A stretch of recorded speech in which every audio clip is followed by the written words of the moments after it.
Good morning students. कल हमने देखा था यूनिट नंबर 3 के इंट्रोडक्शन में कि कॉरस्पॉन्डेंस क्या होता है, कॉरस्पॉन्डेंस कितने टाइप्स का होता है, इंटरनल कॉरस्पॉन्डेंस जो है वो किस तरीके से, किस प्रकार से, किस फॉर्म में किया जाता है, एक्सटर्नल कॉरस्पॉन्डेंस जब कस्टमर्स के साथ, वेंडर्स के साथ या डीलर्स के साथ किया जाता है तो किस फॉर्म में किया जाता है, और हमने ये देखा था कि बिज़नेस लेटर क्या होता है। तो एक बार फिर थोड़ा सा हम रिवाइज़ करेंगे पहले, फिर हम आगे चलेंगे आज बिज़नेस लेटर्स को और हम बारीकी से अध्ययन करेंगे। तो बिज़नेस लेटर बेसिकली वो लेटर होता है, वो पत्र होता है जो हम किसी भी बिज़नेस ऑर्गेनाइजेशन को लिखते हैं, ठीक है। और ये एक्सटर्नल टाइप ऑफ कम्युनिकेशन होता है, क्योंकि एक्सटर्नल इसलिए होता है क्योंकि आप ये आउटसाइड द कंपनी कर रहे हैं। आप अपने कस्टमर्स के साथ कम्युनिकेट करेंगे अगर, अपने डीलर्स के साथ, अपने वेंडर्स के साथ, तो आपको एक्सटर्नल बिजनेस लेटर्स लिखने पड़ेंगे या एक्सटर्नल बिजनेस कॉरस्पॉन्डेंस करना पड़ेगा। फिर मैंने आपको कल ये भी बताया था कि आपके सिलेबस में जो टाइप्स ऑफ बिजनेस लेटर्स आपको पढ़ने हैं वो सबसे पहला था ऑर्डर प्लेसिंग लेटर्स, ठीक है, कंप्लेन लेटर्स और फ्लोटिंग कोटेशंस, या जब हमको किसी सामान के बारे में, किसी प्रोडक्ट के बारे में अगर हमें जानकारी चाहिए तो लेटर ऑफ इंक्वायरी या उसको फ्लोटिंग कोटेशन लेटर्स भी बोलते हैं। तो ये 3 प्रकार के बिजनेस लेटर्स जो है वो आपको देखने हैं। फॉर्मेट पे बढ़ने से पहले, प्रारूप पर बढ़ने से पहले आज हम प्रारूप भी देखेंगे कि किस प्रकार से किसी भी बिजनेस लेटर को, चाहे वो लेटर ऑफ इंक्वायरी हो गया, चाहे वो ऑर्डर प्लेसिंग लेटर हो गया, चाहे वो कंप्लेन लेटर हो गया, उसका प्रारूप क्या होता है। लेकिन प्रारूप पर जाने से पहले आज हम सबसे पहले देखेंगे कि एक बिज़नेस लेटर की, एक अच्छे बिज़नेस लेटर की क्या विशेषता होती है, कौन कौन सी चीज़ें, कौन कौन से पॉइंट्स हैं जो कि एक अच्छे बिज़नेस लेटर में होने चाहिए। तो ये है हमारा features of a good business letter. एक अच्छे बिजनेस लेटर की क्या विशेषताएं होती हैं, क्या गुण होते हैं उसके, ठीक है। तो सबसे पहले बिजनेस लेटर में ब्रेविटी होनी चाहिए। ब्रेविटी होना बहुत ज़रूरी है। ब्रेविटी यानी संक्षिप्तता। आपका बिजनेस लेटर जितना संक्षिप्त होगा उतना अच्छा माना जाएगा। अब संक्षिप्तता का मतलब कि कंसाइज हो,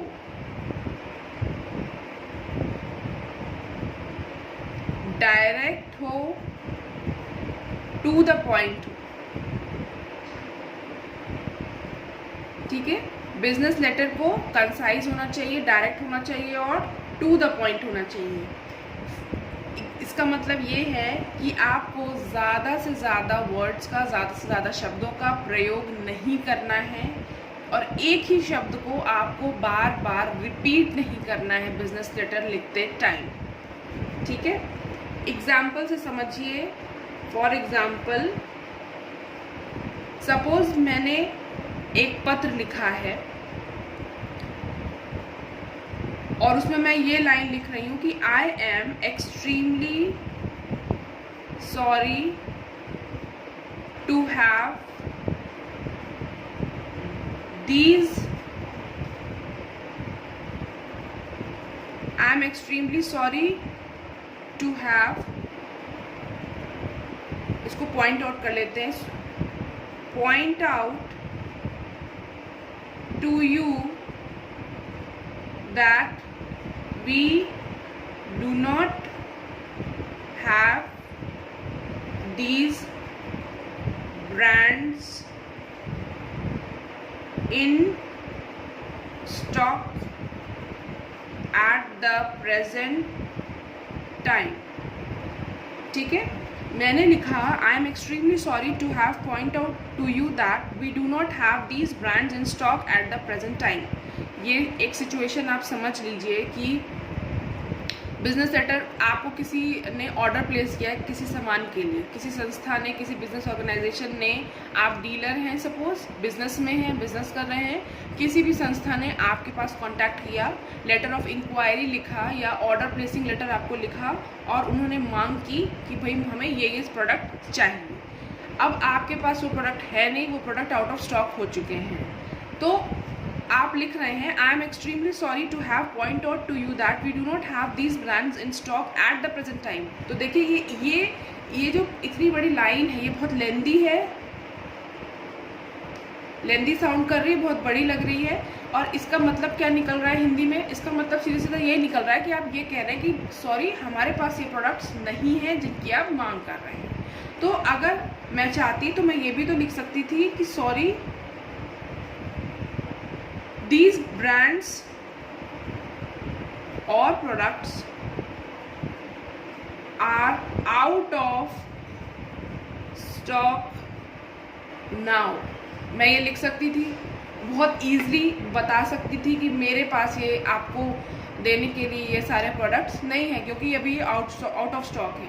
तो अब आप समझे कि जो आपका बिजनेस लेटर है वो बहुत ही संक्षिप्त होना चाहिए। जितने कम शब्दों में, जितना डायरेक्टली आप अपनी बात को कहेंगे उतना अच्छा आपका बिजनेस लेटर होगा और उतने अच्छे संबंध, उतने अच्छे रिलेशंस आपके कस्टमर्स के साथ, आपके वेंडर्स के साथ, आपके डीलर्स के साथ होंगे। सेकंड जो इम्पॉर्टेंट फीचर होता है किसी भी एक अच्छे बिजनेस लेटर का वो होता है उसकी स्पष्टता, क्लैरिटी। ये कुछ आपको जो फीचर्स हैं वो कुछ थोड़े सेम से लगेंगे। क्लैरिटी का मतलब स्पष्टता, ठीक है।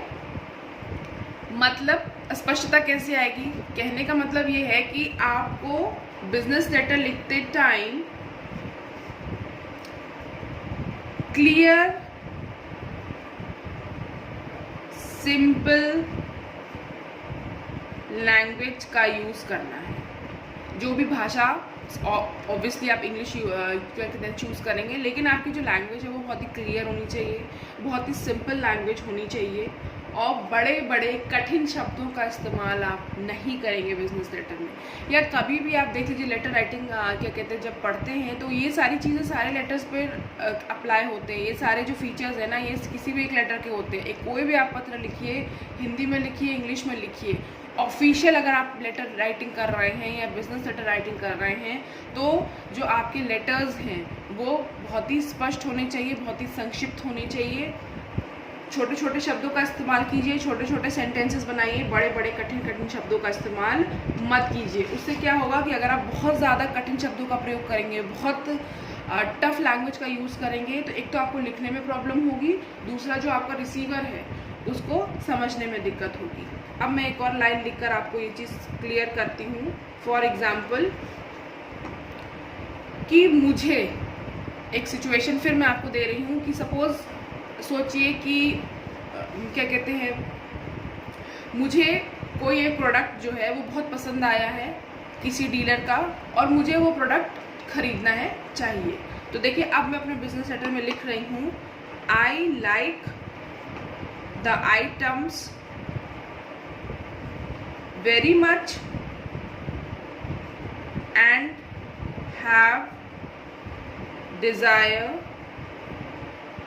to have such item in my study room। मुझे कोई प्रोडक्ट बहुत पसंद आया, ठीक है, और मुझे वो प्रोडक्ट स्टडी रूम के लिए ख़रीदना है, ऑर्डर करना है, लेकिन उसके लिए मैंने इतनी लंबी लाइन जो है वो अपने बिजनेस लेटर में लिखी कि I like the items very much and have desire to have such item in my study room, ठीक है। इसकी जगह अब इस लाइन को पढ़कर आप ये सोचिए कि इससे क्लियर नहीं हो रहा है कि मुझे कौन सा आइटम पसंद आया था। ये तो कहीं भी नहीं मैंने मेंशन किया कि भाई मुझे आपका ये आइटम पसंद आया था या मुझे ये आइटम पसंद आया था, नहीं, मैंने आइटम की बात ही नहीं करी। मैंने इतनी लंबी चौड़ी लाइन लिख दी, लेकिन इससे कुछ भी स्पष्ट नहीं हो रहा कि मैं किस प्रोडक्ट की बात कर रही हूँ, मुझे क्या पसंद आया था। लेकिन अगर उसी जगह मैं ये लिखती I would like to place N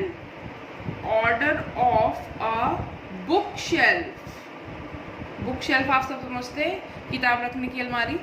तो अब यहाँ पर देखिए बहुत क्लियर है, बहुत ही स्पष्ट हो रहा है कि मुझे बुक शेल्फ पसंद आई थी और मैं बुक शेल्फ को खरीदना चाहती हूँ, बुक शेल्फ के लिए मैं ऑर्डर प्लेस करना चाहती हूँ। जबकि पहले वाले जो सेंटेंस था उससे कुछ भी क्लियर नहीं हो रहा था कि मैं किस प्रोडक्ट की बात कर रही हूँ। यहाँ पर मैंने क्लियरली बता दिया कि मुझे बुक शेल्फ पसंद थी और मैं बुक शेल्फ के लिए ऑर्डर प्लेस करना चाहती हूँ। तो देखा आपने कि मतलब थोड़ा सा आप अगर सिंपल सेंटेंसेस का यूज़ करेंगे, पहले वाले सेंटेंस में मैंने बहुत बड़े बड़े सेंटेंस लिखे लेकिन मीनिंग उनका वही निकल रहा था, कुछ भी क्लियर नहीं हो रहा था। लेकिन यहाँ पर मैंने छोटे छोटे वर्ड्स का, छोटे छोटे सेंटेंसेस का यूज़ किया, तो जो मेरा मैसेज था वो क्लियरली रिसीवर के पास पहुँच जाएगा, उसको समझ में आ जाएगा। जो थर्ड इम्पॉर्टेंट फीचर होता है किसी भी एक अच्छे बिजनेस लेटर का, वो होता है एक्यूरेसी। एक्यूरेसी का मतलब शुद्धता,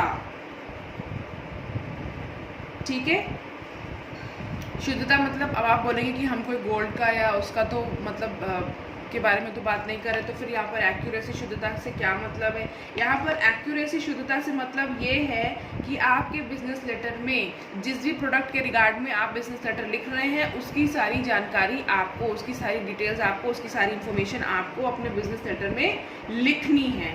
और जो आपकी ग्रामर है, जो आपकी लैंग्वेज है और जो सारे फैक्ट्स हैं वो सब कुछ ठीक होना चाहिए, उसी को बोलते हैं शुद्धता। मतलब कोई भी एरर, शुद्ध मतलब क्या होता है, कोई भी चीज़ हम शुद्ध कब बोलते हैं, कब बताते हैं, जब उसमें कोई भी एरर ना हो, कोई मिस्टेक ना हो, ठीक है। तो कहने का मतलब ये है कि आपकी जो ग्रामर है, जो लैंग्वेज है, या जो भी फैक्ट्स या जो भी प्रोडक्ट्स के बारे में आप लिख रहे हैं उसकी आपको पूरी डिटेल्स मेंशन करनी पड़ेगी, ठीक है।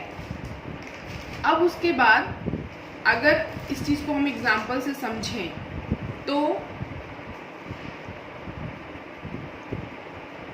सपोज मैं ये लिखूं अगर कि with reference to your advertisement, विज्ञापन published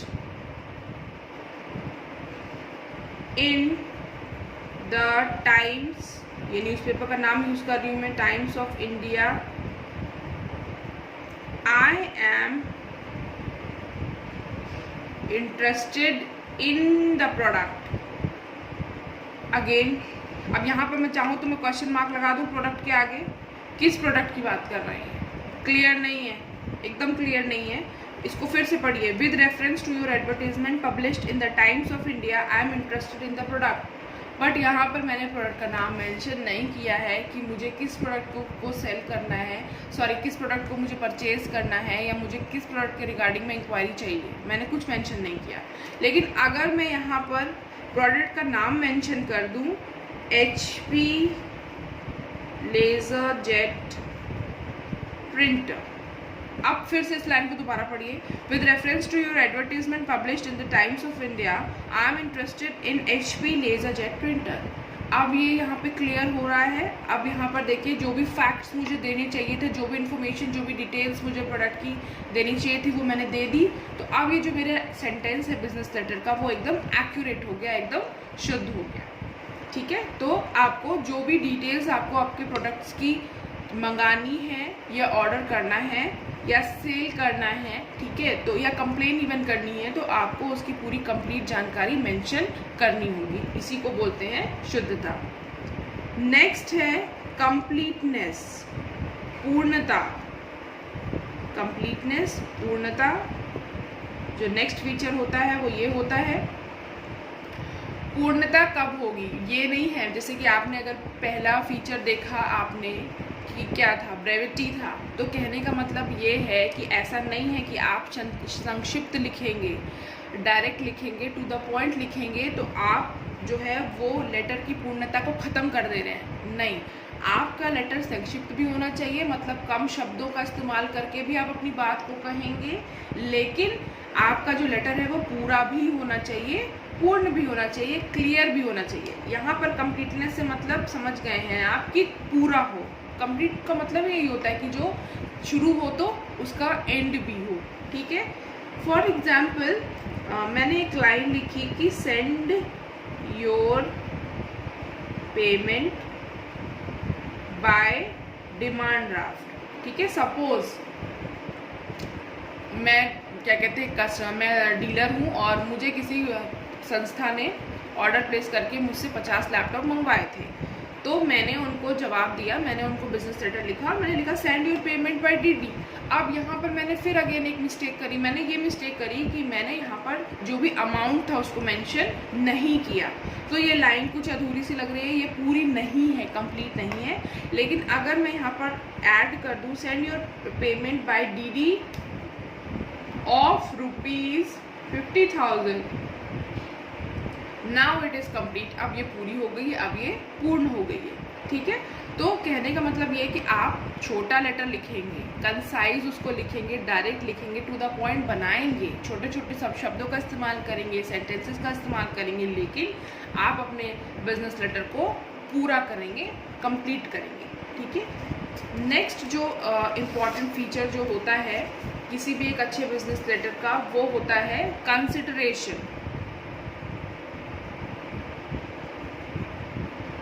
कंसिडरेशन मतलब होता है विचार। अब आपको यहाँ पर किस चीज़ का विचार करना है, आपको ये ध्यान रखना है कि जो आपका रिसीवर है, जो आपका एड्रेसी है, ठीक है, जिसको आप पत्र लिख रहे हैं, उसका स्वभाव कैसा है, उसका नेचर कैसा है, उसका मेंटल स्टेट क्या है।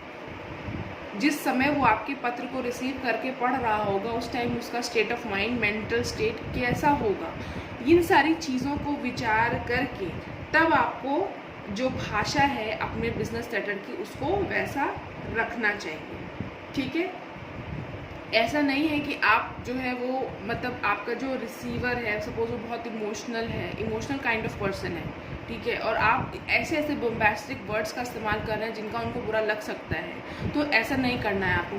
फिर वो आपका जब वो बिजनेस लेटर पढ़ेगा तो बहुत ही अनकंफर्टेबल फील करेगा या उसको गुस्सा भी आ सकता है पढ़ के, तो आपको ऐसा काम नहीं करना है। आपको विचार पूर्वक ध्यान रख के सामने वाले के स्टेट ऑफ माइंड का, नेचर का, आपको इस प्रकार से अपने बिजनेस लेटर को ड्राफ्ट करना है। ठीक है, इसी तरीके से एक और विशेषता होती है पोलाइटनेस,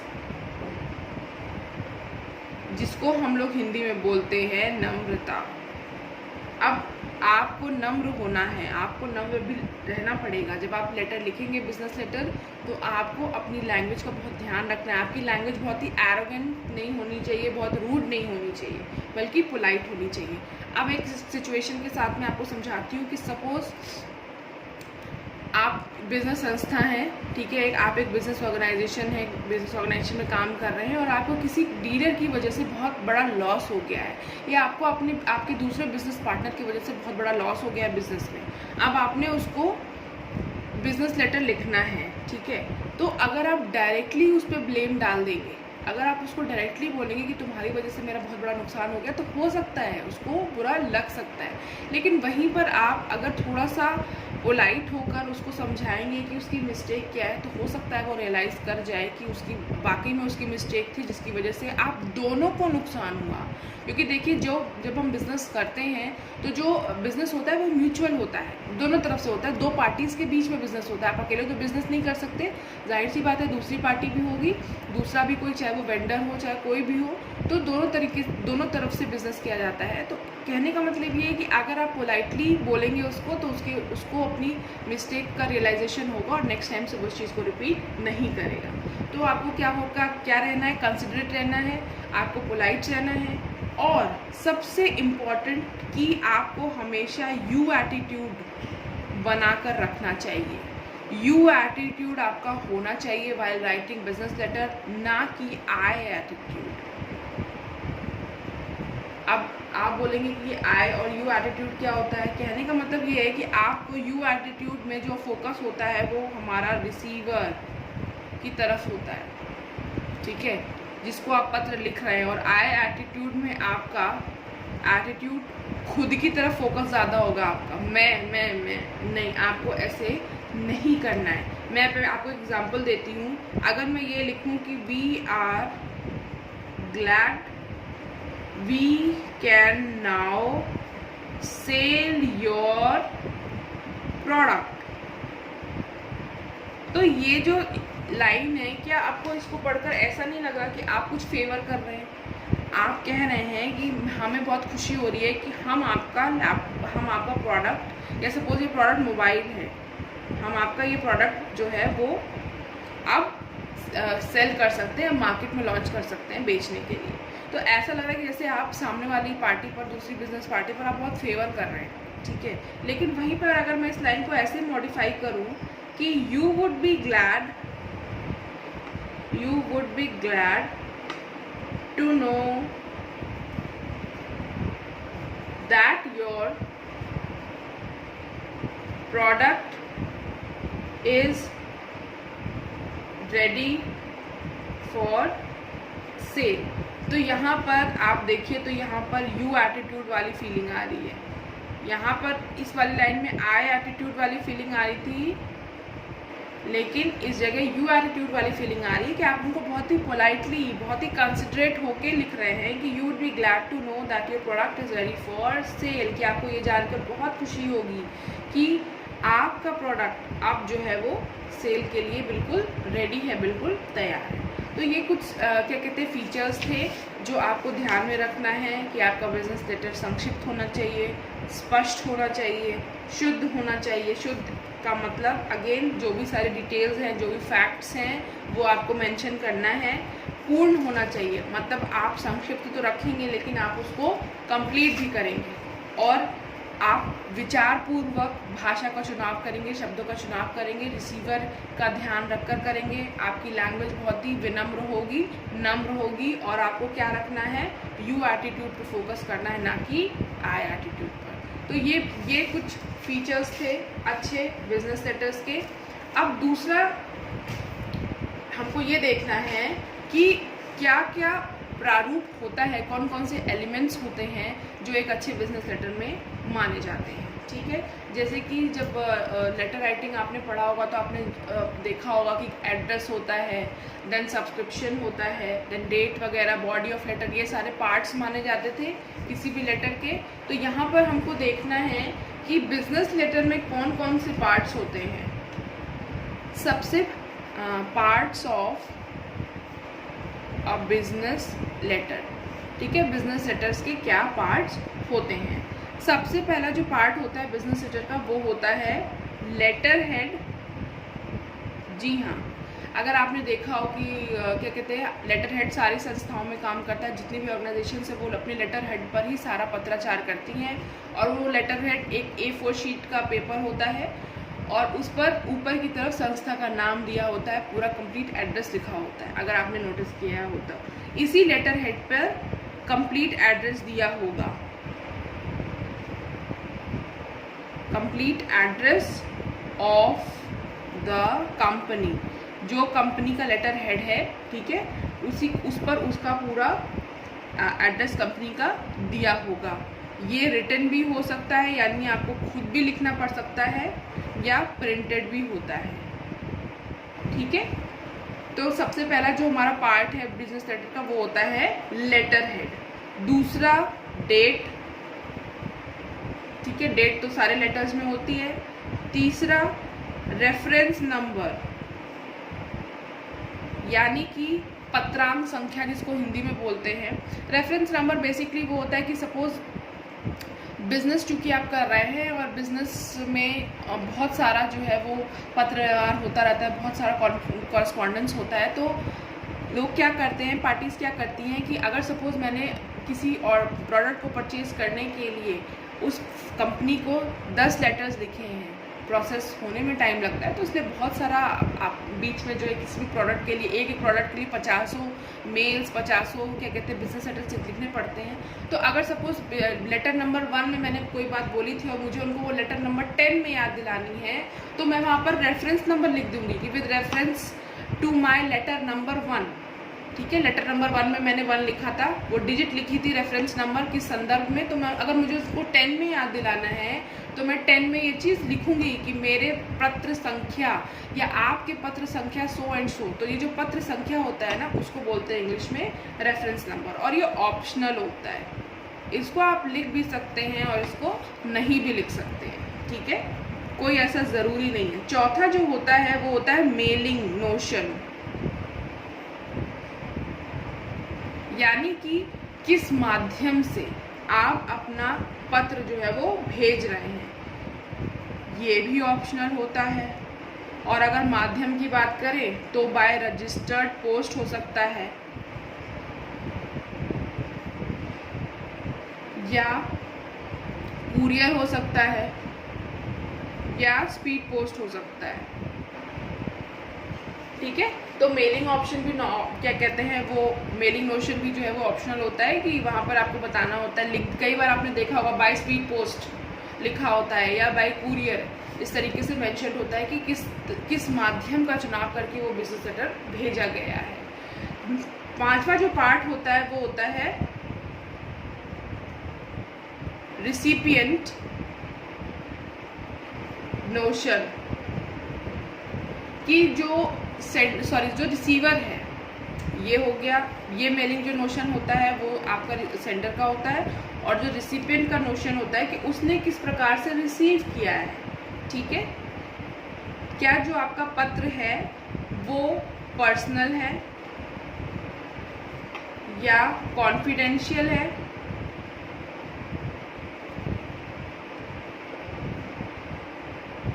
ठीक है, या अर्जेंट है। हो सकता है कि वो लेटर बहुत ही ज़रूरी हो और तुरंत रेसिपिएंट को उसको पढ़ना चाहिए, तो अगर आप चाहें तो वहाँ पर मेंशन कर सकते हैं कि भाई पर्सनल है, कॉन्फिडेंशियल है, अर्जेंट है, जिनको मिलना चाहिए या जिनको वो बात पता होनी चाहिए, जिनसे आपको कम्युनिकेट करना है, आप चाहते हैं कि पर्टिकुलर वही जो है वो रिसिपिएंट आपके लेटर को पढ़ें। हो सकता है कोई बहुत इंपॉर्टेंट जानकारी है, बहुत ही सीक्रेट आप मेंटेन करना चाहते हैं, तो आप वहाँ पर मेंशन कर सकते हैं पर्सनल। अगर पर्सनल होगा तो सिर्फ वही जिसको आप भेज रहे हैं, जिसका नाम आप मेंशन करेंगे, सपोज मैनेजर, आप चाहते हैं मैनेजर ही पढ़ें आपके लेटर को, तो वहाँ पर आप लिख देंगे वेरी पर्सनल या पर्सनल, कॉन्फिडेंशियल, अर्जेंट, तो वही इंसान उस पत्र को ओपन करेगा और उसको मैसेज को रीड करेगा। ठीक है, और लेकिन रेसिपिएंट नोशन भी ये ऑप्शनल होता है। सारे लेटर्स में आप ये सारी चीज़ें मेंशन नहीं करते, कुछ ही लेटर्स कॉन्फिडेंशियल होंगे, कुछ ही अर्जेंट होंगे। ठीक है, बाकी तो इन जनरल होते हैं। Number 6 is the inside address. अब ये जो इनसाइड एड्रेस होता है ये क्या होता है? Designation and address. किसका एड्रेस? रिसीवर का, जिसको आप कांटेक्ट करना चाहते हैं। अदर साइड में आपको उसका डेजिग्नेशन और उसका एड्रेस लिखना है। ठीक है, अब जो है नेक्स्ट जो आता है वो आता है सब्जेक्ट। नेक्स्ट जो आएगा वो है सब्जेक्ट, किस संदर्भ में पत्र लिखा जा रहा है, और हर पत्र में सब्जेक्ट होता ही होता है। ठीक है, नंबर 8 जो है वो है सैल्यूटेशन, अभिवादन। नंबर 9 आपका है बॉडी,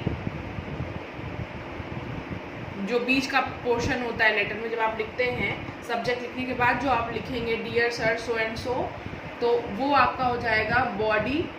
उसके बाद जब आपकी जहाँ पर बॉडी ख़त्म होती है तो वो वहाँ पर आप लिखते हैं ना विद रिगार्ड्स या थैंक यू, तो वो आपका हो जाता है कॉम्प्लीमेंट्री क्लोजर। अभी आप आगे जब आप एग्जाम्पल करेंगे तो आपको समझ में आएगा। उसके बाद नंबर 11 इज़ योर सिग्नेचर। आप अपना खुद का साइन करेंगे पूरा, ठीक है, और उसके बाद अपना कैपिटल में नेम लिखेंगे। अब ये तो 1 से लेकर 11 तक तो ये जो सारी चीज़ें हैं ये तो आपको करनी है। ठीक है, इसमें कुछ चीज़ें ऑप्शनल है, जैसे कि रेफरेंस नंबर आपका ऑप्शनल हो सकता है। ठीक है, मेलिंग नोशन आप ऑप्शनल रख सकते हैं, रेसिपिएंट का नोशन आप ऑप्शनल कर सकते हैं, लेकिन आपका लेटर हेड, डेट और inside address, subject, salutation, body, complimentary closure और सिग्नेचर, ये सारी चीज़ें तो होती हैं। अब सपोज आपने अपने लेटर में बहुत सारी चीज़ों को, बहुत सारे कागज़ आप जो है वो भेज रहे हैं अटैच करके, जिनको अटैचमेंट्स बोलते हैं, तो उसको इंक्लोजर्स भी बोलते हैं। उसको इनक्लोजर्स भी बोलते हैं। अगर आप कोई पेपर वर्क जो है वो अटैच करके भेजना चाहते हैं अपने बिजनेस लेटर के साथ, तो आप वो भी इनक्लोज करके इनक्लोजर्स में लिखकर भेज सकते हैं, और ये भी ऑप्शनल होता है। कोई ज़रूरी नहीं है कि हर उसमें आप कोई ना कोई पेपर वर्क करें, तो ये ऑप्शनल होता है कम्प्लीटली। इसके लिए परेशान होने की ज़रूरत नहीं है। नेक्स्ट जो आपका एलिमेंट है या जो पार्ट है वो आपका होता है superscription.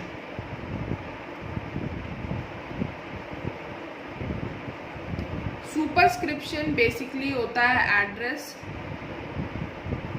Of the receiver. Superscription आपका होता है एड्रेस ऑफ द रिसीवर, और ये कहाँ लिखा जाता है? एनवलप के ऊपर। जो लिफाफा है जिसमें आपका बिजनेस लेटर जाएगा वो आपका एनवलप के ऊपर होगा, ठीक है, वो एनवलप के ऊपर लिखा जाएगा। तो 1 से लेकर 13 तक अगर आप देखिए तो ये कुछ इम्पॉर्टेंट पार्ट्स होते हैं बिजनेस लेटर्स के। और जो भी जितने भी लेटर्स आपको 3 तरह के लेटर्स पढ़ने हैं, लेटर ऑफ इंक्वायरी या floating quotations, order placing letters या लेटर्स ऑफ कंप्लेंट, ये इनमें सब में मोर और लेस यही सारे एलिमेंट्स, यही सारे पार्ट्स जो है वो सभी बिजनेस लेटर्स में होते हैं। अब नेक्स्ट वीडियो में जो है हम देखेंगे एग्जाम्पल के साथ करके। सबसे पहले हम स्टार्ट करेंगे लेटर ऑफ इंक्वायरी से। बस आप ये समझ लीजिए, लेटर ऑफ इंक्वायरी वो लेटर होता है जब आपको किसी सामान के बारे में जानकारी मंगानी होती है। आप तुरंत तो ऑर्डर प्लेस नहीं कर देंगे, आप पहले उस सामान के बारे में जानकारी एकत्रित करेंगे, और अगर आपको वो जानकारी सही लगेगी तभी आप उस प्रोडक्ट का ऑर्डर प्लेस करेंगे फ्यूचर में। तो कल हम स्टार्ट करेंगे अपने लेटर ऑफ इंक्वायरी के साथ। Till then stay tuned.